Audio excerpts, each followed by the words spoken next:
আসসালামু আলাইকুম ভাই, আমরা মাহফিলের জন্য আসছিলাম মদনপুর ভাইয়া। এত দূর থেকে এনআই করছেন? কি করা ভাই, আমাদের এলাকায় লোকজন কম। আচ্ছা নেন লোক। মাশাআল্লাহ মাশাআল্লাহ, রাখেন আসসালামু আলাইকুম ভাই। এই যে একটা স্লিপ রাখেন ভাই, ধন্যবাদ।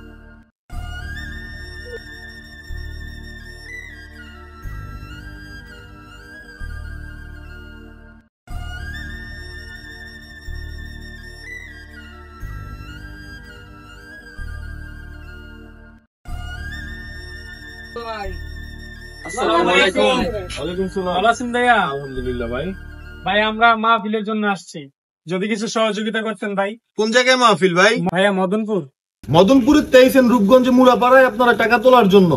কেন ভাই, আপনার এলাকায় কি এমন কোন দানশীল ব্যক্তি নাই যে এরকম একটা মাহফিল পরিচালনার জন্য যথেষ্ট পরিমাণ অর্থ দান করতে পারে? জি ভাইয়া আছে, কিন্তু আমরা সবার কাছ থেকে তো মাহফিলের জন্য টাকা তুলতেছি। একটা মাহফিল পরিচালনা করার জন্য কত টাকা লাগে? আপনারা প্রতি সপ্তাহে সপ্তাহে দেখতেছি একটা মাহফিলের টাকাই তুলতেছেন প্রত্যেকটা বাজারে বাজারে।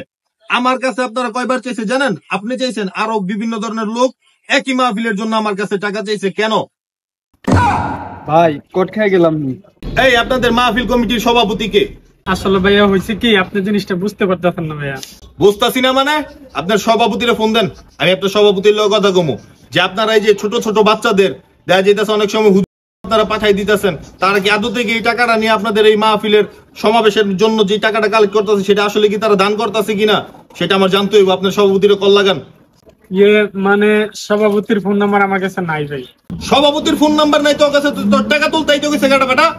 এই তো গেলে মনে বান্দিমু। এই লোকজন এদিকে তো এ ভাই কি হইছে? কি সেমিয়া দেখছেন এগুলাই কি করতেছে? এগুলা মাহফিলের টাকা তোলার নামে নিজেরা ধান্দা করতেইছে। না তো ওরা খুব খারাপ কাজ করছে, ওগরে পুলিশে দেন। এই যে মিয়া আপনারা কইছেন মিয়া ঠিক কথা মিয়া, আর কোন সময় এই ধরনের কোনো মাহফিলের জন্য টাকা তুলতে এলে সঠিক তথ্য না জানি না কোনো সময় টাকা দিবেন না। আমি অনেক পুলিশে ফোন দিতেছি।